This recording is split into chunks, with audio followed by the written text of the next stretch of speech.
Hey guys, Dave from Area Arachnids. Here with a quick, hopefully quick, I'm going to try not to talk too much, update on what's going on here. And you're going to have some updates throughout the course of the next couple weeks on some changes that are going to happen in the collection. The first thing that I did today was to rehouse the Brachypelma albopilosum Nicaraguan juvenile male. The name that was given this seems to be too feminine, so we're going to try and figure out a different name for him. I almost just decided to call him Harry, but that's just too dumb. So, I mean, that was my grandfather's name, so it would be kind of interesting, or James actually was his name, but yeah, so I may rename this guy.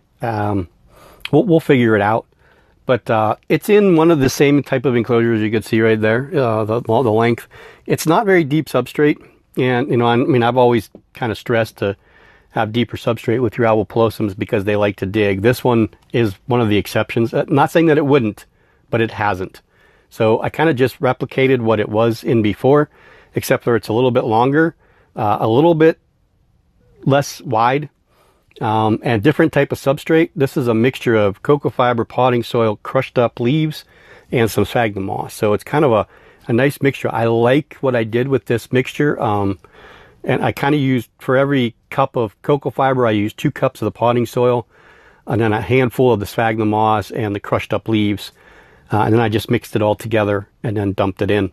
Patted it down real tight on the other end, and you can see it's got its original, this is a piece of wood that it had before, so it's got about 5 or 6 inches, 5 inches, yeah, that's probably 6 inches from the front edge of that to the back of the enclosure. So he can go ahead and, you know, dig that out if he wants to, which he may. He may dig all the way down to the bottom and kind of dig a tunnel back there, and he may not. But I don't have care sheet made up for this guy yet. So look forward to that soon. Probably the next time I feed him or I feed the female, we'll do a tarantula spotlight like I've done. Those videos have seemed to be pretty popular. People like them, so I'm just going to continue with them. I do have 2 requests coming up, so those will be the next 2 that I do. So if you have one down below, or you have one, comment down below and let me know.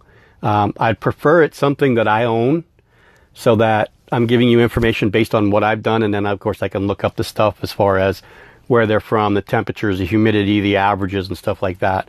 I really don't want to comment on like a Therafosa blondie because I've never had one. So I don't want to give you information because I never really looked it up to learn it. I like to look up the stuff that I own and work with the stuff that I own. The stuff that I don't, I kind of have some knowledge of because of being on the groups for the last 3 years or so, and getting all the information that's, you know, spread apart from some of the guys that have been doing this, some of the guys and gals that have been doing this for a long time.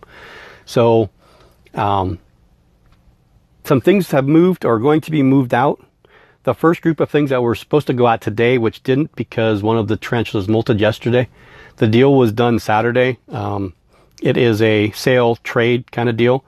I sold the Avicularia rufa female and the Salmopaeus erminia, the Venezuelan sun tiger juvenile male, and the Poecilotheria smithi. Those are all going away. And what I got back, of course, is cash, and I'll be getting in a 3-inch Cereopagopus lividus, possibly tomorrow. I was supposed to mail those out again today, and of course I couldn't because that little bugger decided to molt yesterday. I'm glad it molted yesterday before I put him in the vial and it molted on the way. That wouldn't have been good. I mean, they can do it, and I've had a handful of spiders come in that way, molted. Matter of fact, the first Balforia I got came in and it molted in transit. But yeah, I feel better about it molting here, letting it harden up. I'll get a feed into it and then get it out maybe next Wednesday or the following Monday. That's kind of my 2 target dates. And then I also did a trade for my female OBT, not Chaos, but Bantu, the one that we never see. The 2 Salmopaeus reduncus. The Hapalopus species Columbia large is going in that package. That's going out on a breeding loan, not a trade. and the centipede, the Scolopendra polymorpha pseudoviridis.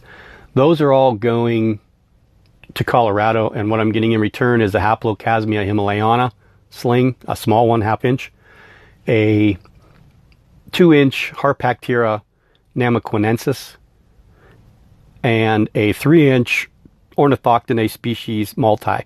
You don't see those. The namaquinensis are rare. I mean, the slings are out there now because they've been imported, and then Josh had bred them. It was the first breeding in the United States. So they're out there now, but you don't see them very often. And the species multi, the Ornithoctone, is the first time I've ever seen it. So I was kind of excited. It's a confirmed female, around 3 inches, maybe a tad bit bigger.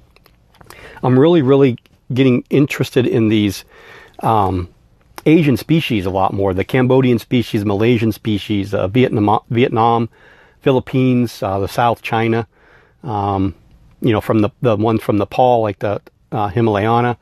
That area is really fascinating me as far as the spider. Now, most of them are fossorial. There's only a handful of them that are arboreal. So I'm going to stay away from like the Brachypelma, Viola Ceopus. It's just, I mean, the spider's pretty. I just don't want the arboreal deal. I'd like to get a couple more of the Ornithoctone species louse, because they are kind of like a GBB. So they'll build web mats and areas and tunnels and funnels, and they'll also live up higher, and they'll go underneath their burrows or underneath their silk linings. Mine has not dug a bit, but it made a nice web sheen going across the enclosure, and it lives underneath it with a couple little holes for it to come up on top of it. So I'd like to get a couple more of those. I know Justin Jeanette has got a male. I don't know if he's got a female he's breeding, but I like the way they look. And that's kind of what some of the draw is for me. I've always said when you get into the hobby and you start doing it, to not shop with your eyes, but shop with your mind. So do a little bit of research and understand what you're buying. I've seen so many people lately on the groups the last month. They get a spider, they get a tarantula, and they're like, oh, I got this pink toe at Petco, and I'm going to a expo this weekend, and then you see the pictures on Monday of like, a female Ephebopus murinus, Plenibus muticus, that's 4 or 5 inches. These crazy, insane spiders that the people look and they see and they're like, oh, how pretty, I just want, but they have no idea how to even care for it, because they're just in a little deli cup, so you're seeing a spider. And then you tell them, they're like, oh my God, what did I do? So I always say to try and shop with your mind, not with your eyes. But as you get into this a little bit more and you get more experience and you're more comfortable with things, that can change to, now I can shop with my eyes. Stuff that's more eye appealing to me, stuff that I want to work with more, not just getting a bunch of spiders and starting into this and getting as much experience as you can, and then having a bunch of spiders that you may not have interest in later on. So I'm going to change a little bit of what I do. I'm going to try and cut back on multiples of spiders unless I plan on hopefully one day breeding them. So what I'm looking for is some more Ornithoctone species louse slings, but they're crazy expensive. They're still in like $70 range. So I'm trying to figure out a way I could trade for a few. The Orphanacus philippinus, I'd like to have another 2 or 3 of those. Stuff like that, things that that'll grow a little quicker, and I can breed them in the next couple of years instead of, the Brachypelma amelias I might be breeding when I'm 59 years old, So the things are going to change a little bit around here. So, and then I also I'm also getting in, just one more last thing is a mature male Seriocosmus ori, which I'll breed with my female. And I'll do a feature video on her prior to the male coming in. And then I'm looking for hopefully a 1st of February to the 7th of February breeding of those. John says he's actually a pretty decent sized male. He's about 1.5 inches, a little bit over. So that's a good size for her, because she dwarfed the last male that we had in, but she molted, so I couldn't breed her. And she's not big, she's 2 inches, but she's a thick female. So you get these skinny, small little males, and they look like, they're just the size of her carapace. And that poor little male was daunted. He didn't know what to do. So yeah, so that's the stuff that's coming in, and there's going to be some stuff changing, some enclosures changing, and I'm going to do a little bit at a time.